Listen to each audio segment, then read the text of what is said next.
Hello beautiful, welcome back to Nat's Beautiful Life and the 12 Days of Christmas. This is day 8 and I'm going to be sharing with you 8 nonfiction books that I think everyone should read. I have some of these, most of them I don't because I get a lot of my nonfiction from the library. So I will put pictures up if I don't have it. But these are really great books, memoirs, also just about things, and I really enjoyed them. I feel like I'm going to do a series kind of on this. So this one's just like general nonfiction, memoirs, things like that. And I think I'll do like another one throughout next year where I'm doing the like business books, organization books, things like that. So let's go ahead and get started on this one. So this is day 8 again of the 12 Days of Christmas, and here are my 8 nonfiction books that I highly recommend, and I'm also going to have a little bonus in there. So let's get going. The first one is Lab Girl by Hope Jarhen. This book is a memoir of Hope's life, but also, or basically her journey as a female scientist working in a predominantly male field, and also as a scientist that works in like the natural world, so like soil and trees and seeds and things like that, and how it's not really the sexy science, so it doesn't really get as much funding as some of the other things. And so it's just a really good what's going on with my hair? It's just a really good book about just her and just the things that she goes through and how science progresses and and how it gets funding and all of that. I really enjoyed this book, and I will never look at a tree the same again. And she just has a great writing style. She starts out talking about a tree and a leaf, and all of a sudden it's your life. And it was really good, and I highly recommend it. By the way, these books are not just 2018 books. These are books that I've been reading, or that I have read over the years. The next one is A House in the Sky by Amanda Lindhout. I feel that everybody should read this book. This is about a girl, and it is written by Amanda, who she loves to travel. And she would work and save up money for 6 months, and then she'd travel for 6 months. She just had a passion for traveling and going places and seeing things, and then turning that into something else. So but this really goes into like the background of that and her life and just growing up. But also she, in the main gist of the book, is she was actually kidnapped in Somalia and held hostage for many months. And just that journey, the things that she went through. She was also taken hostage with a male, and the way they were treated differently, and it's just eye-opening, and I really just think everybody should read this book. Everybody on the planet. But what I find amazing is that on the other side of this, when she got out of the situation, she was treated so poorly and so badly by these people, but she actually got like a heart for these people and for the women who would raise, women who would live their lives in this country, but also the men that would raise up. So she's kind of dedicated the rest of her life to helping people in these areas, and it's just very inspiring. So I highly recommend that book. The next one is a long title, The Life-Changing Magic of Tidying Up. It is the Japanese art of decluttering and organizing by Marie Kondo. Or is it Maria Kondo or Marie? It's on the screen. I got this as an audiobook, and I listened to it. Number one, the narrator of the book was not Marie Kondo, but she had this soothing voice, and it was just amazing. But this book is not just about cleaning your home, it's about cleaning your life and your mind and all of that. One of the things that I actually took from her was not only in your closet when you're looking through and you're saying, hey, you know, it fits, I can wear it if I need it in a pinch, but when I wear this, do I really feel good? Or does it make me feel bad? Do I not feel, like, do I feel crappy when I wear this? If so, let's get rid of it. And then also, like, not trying to pawn your crap on other people. Like, donate it or something, but don't be like, oh, here's all my junk that I don't want. Do you want it? You know, but just like how to get rid of it and how to pass it on to people who have, you know, mentioned that they might need this or that or the other. But the other thing is, she talked about cluttering your time and your life, and one thing was books. If you're reading a book and you're not enjoying it, like you hate it, then don't bother reading it. Just stop it. I was always one of those people who would push through no matter what, and it would be a waste of time, and I felt like I wanted pieces of my life back. And so she like gave me permission to stop reading books whenever I just wasn't enjoying them. So there's a lot more to it than just cleaning your house, but it's a really, really good book. And KonMari is the method they call what she does. We KonMari'd our entire house 2 years ago, as far as like the way we fold clothes, stack our towels, our kitchen, all of that. And it has just been life-changing. So I do recommend that. And it really doesn't take as long as you think, unless you live in a very, very cluttered house, but it's worth it.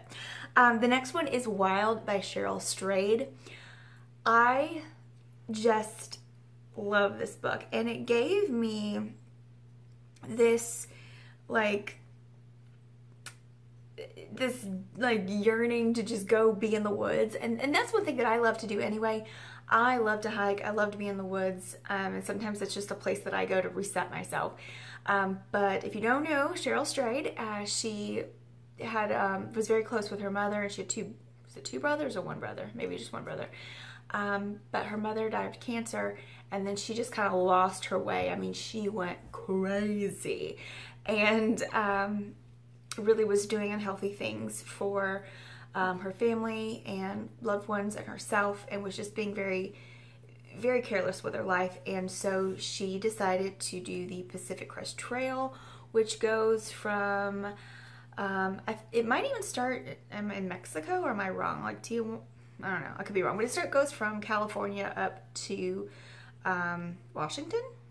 Am I right? But she did the whole thing in months, and it just talks about, you know, just kind of her journey of doing that and self-discovery, and then you see where she is now, and it's just a very good book. And it just goes to show, you know, like, no matter what, if you feel like you've had this great life, and then maybe you feel like you've fallen, and then you can get back up and you can make something completely different and better. So yeah, so that's a really good book. Next one is The Glass Castle by Jeanette Walls. This is her memoir of her family growing up. Her parents were not just hippies. Like, they definitely had some mental illness in their lives, but they lived very dirt poor. And to the point where one time she got home and her mother was mad because her sister ate all the butter. Because like they were so hungry, they were eating butter. They were eating whatever they could get. They lived very poor lives. And then the father was just a piece of work. But what I love about this book, and it was a book that I had to read and put down because it was so heavy, I had to walk away from it for a little bit, and I would get so angry listening to what the father would do, just the way he lived and this, whatever. But what I really gathered out of this is the strength of children, and how no matter where you come from or who your family is, whatever your background is, you don't have to be chained by that. You can be different. It's not easy, but you can get out of that. And so just the will of these children to have better lives and to do something different with themselves was just very inspirational. And I believe that there's 4 kids. So it's Jeanette. She has one brother and 2 sisters. And the brother and the sister and Jeanette, they kind of got out of this lifestyle. I'm not exactly sure about the other sister. It just seemed that she might have had a little bit of mental illness herself that she had to work through. So this is just a phenomenal book, and when you're done, you'll feel like you have just like worked out. Like it's exercise to read this book. But that's a really great one. The next one is The Hiding Place by Corrie ten Boom. I read this book when I was in school. I love this book. Corrie ten Boom and her sister and her father were in Poland at the time of the Nazi invasion, and she hid Jews. And her family had this little signal when they come home. If something was up, then they would, you know, they know it was safe, or if it was down, they knew to stay away. But they hid some Jews, and some Nazis figured out their signal, broke it, stayed in the home, and they were all taken into concentration camps. And it is just a heart-wrenching story, but it's just so good, so good. And I can't recommend this enough. And there's so many people who don't even talk about this book anymore because it's older, but I highly recommend it. It's just such a good story. And they're Polish Christians who were trying to save these Jews and keep them safe, and then they got taken in the mix as well. So yeah, check that book out. So good. The next one is, I have it, You Live by Learning by Eleanor Roosevelt. I've always loved a lot of quotes and things for Eleanor Roosevelt, but I didn't realize till I got this book, because there's a list in the front, how many books she wrote. I mean, that's all the books that she wrote. And she's such a wise woman and just had such a background, and I really enjoyed this. And she's got good philosophies and good, what's the word I'm looking for? Good, you know, not suggestions, but just for how to live and things to do. And I just really enjoyed this, and I highly recommend it, especially for like younger people that are just starting out. This has got some really good, you know, life anecdotes and things like that. But anyone would benefit from reading this. I really recommended it. Recommended it? I am tired. I really recommend it. I'm also speaking quietly because there are people in my house, so I'm trying to get this. The last one on the list here is Girl Wash Your Face by Rachel Hollis. And this book is one that I read recently. It is kind of like a memoir mixed with like self-improvement and things like this. But what I really love about her book is every time she does a chapter or something, she ends it up with suggestions on how to actually implement the things she's talking about. So this is a really good one. And I know a lot of people in business read this, but it's not necessarily a business book. It's also a life book. And yeah, it's just really good. And it's rather short, so a really good book. My little bonus book I want to mention is A Walk in the Woods by Bill Bryson. I love this book so much. Bill Bryson is an interesting character, but this, he wanted to do the Appalachian Trail, and just the humor and the things that happen along the way and all of that I really loved. And it's just a pretty funny book. My camera died, so I had to do a little something. All right, so as I was saying, imagine two of the most unhealthy, unfit, non-hiking men in the world doing the Appalachian Trail. That's A Walk in the Woods by Bryson. So yeah, it's totally funny. Read it. You also learn a lot of things about the Appalachian Trail in general, and then stories of other people walking it. So a lot of fun, and yeah, I really had a lot of fun reading that book, and I love to hike anyway, so it kind of like inspired me to maybe do some longer day hikes or something. I don't know if I'll do the Appalachian, or maybe a little portion of it. I've actually done a little tiny itsy bitsy portion of the Appalachian Trail last year, but like when I say tiny, I mean tiny little bit of it. But yeah, highly recommend that one. I think that's it. I've got my 8 nonfiction books that everyone must read, plus a little bonus, and I could go on and on. I've read some really good nonfiction lately, like The Radium Girls by Kate Moore, or Morton. Is it Kate Moore or Kate Morton? I'll have it up here.